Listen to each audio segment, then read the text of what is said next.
madaxweyne ku-xigeenka dowlad goboleedka Galmudug Mudane Cali Daahir Ciid ayaa maanta ka qayb galay munaasabad ay wasaaradda warfaafinta dhaqanka iyo dalxiiska dowlad goboleedka Galmudug ay si rasmi ah ugu wareegtay raadiyaha iyo telefishinka dowlad goboleedka Galmudug oo ay gacanta ku hayeen ganacsato ka soo jeeda deegaanada dowlad goboleedka Galmudug.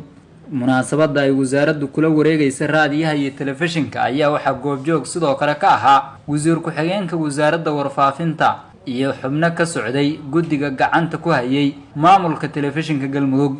Siraaji Yuusuf Sugaal oo wakiil ka ahaa guddiga ganacsatada ah ee TV-ga gacanta ku hayay ayaa sheegay in meel wanaagsan la soo gaarsiiyay telefishinka iyo raadiyaha Galmudug isla markaana dawladdu ay ku faani karto.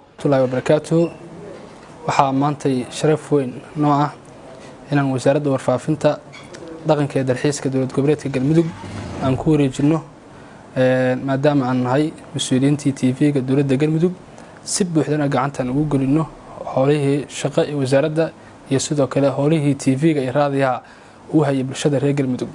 waxaan rabaa dukumiintigii inaan ku wareejiyo wasiirka wasaaradda warfaafinta dhaqanka iyo dalxiiska dowlad goboleedka Galmudug mudane Axmed Shire Falagle wasiirka warfaafinta dhaqanka iyo dalxiiska dowlad goboleedka Galmudug ayaa sheegay in wixii maanta ka dambeeya ay wasaaraddu la wareegtay TV-ga iyo raadiyaha isla markaana ay sii xoojin doonaan adeegyada ay u hayaan bulshada dowlad goboleedka Galmudug. TV-ga Galmudug oo sidii dowladda cusub ee Galmudug loo dhisay aan isbedelkii dhacay aan gacanta Galmudug ku soo wareegin dowladda cusub ee madaxda ka yahay Axmed Cabdikaari Qoroor ayaa galabta nasiib wanaag ku soo wareegay.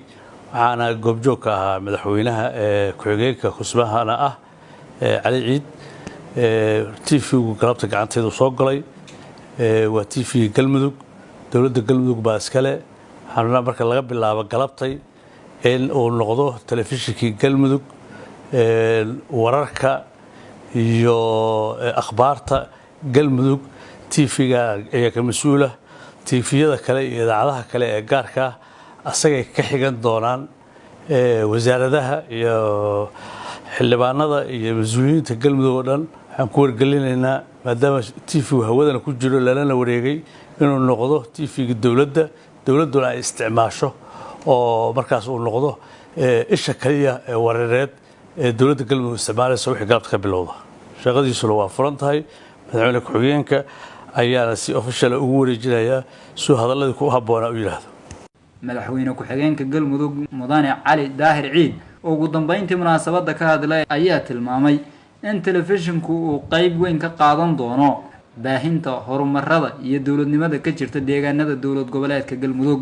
sharaf ayay ii tahay inaan goobjoog ka ahaado munaasabad heerkeedu sareeyo oo lagu kala wareegayo TV-gii iyo raadiyihii Galmudug. run ahaantii warbaahintu waa midda soo bandhigta shaqo walba oo socota hadday horumar tahay iyo hadday dib u dhac tahay. Galmudug maanta shirar muhiim u ah qaranka ka socda horumar badan oo kala duwan baa ka socda. in warbaahinta dowladda Galmudug ay si toos ah u howlgasho oo waajibaadkii looga fadhiyay ay qaadatana maanta guul bay noo tahay. waxaan filayaa xilligii loogu baahnaa oo loogu baahi badnaa bay ku soo aaday. si guud waa soo dhaweynaynaa. waxaan rabnaa warbaahintan inay horumarka Galmudug soo tabiso. waxaan rabnaa inay warbixin walba Galmudug ka jirta soo gudbiso. ilaahay hadduu yiraahdo si gaar ah ula shaqeynaynaa haddaan nahay madaxtooyo iyo dhammaan laamaha kala duwan ee dowladda. soo dhawaada shaqadiinana si hufan u qabsada wacyigelinta bulshadana awoodda saara ilaahay hadduu yiraahdo. waxaan rabaa in mataqaanaa wasaaradda warfaafinta dhaqanka iyo dalxiiska oo dadaal badan u gashay soo celinta TV-gan iyo raadiyahan inay shaqadeedii laga bilaabo maanta si toos ah u bilowday. wasaaradda iyo shaqooyinka kala duwan ay qabanaysana ilaahay hadduu yiraahdo inaan ku ixtiraami doono oo shaqo walba warbaahin ku saabsan Galmudug in wasaaradda looga dambeyn doono. iyadaasna waa ku dhiirigelinaya wasaaradda inay waxqabad badan muujiso oo wacyigelinta noocyadeeda kala duwan iyo soo bandhiga horumarka Galmudug aad awoodda saartaan. wasaaraddu shaqo badan laga sugayaa. Saadaq Saciid Nuur Galmudug TV Dhuuso Mareeb.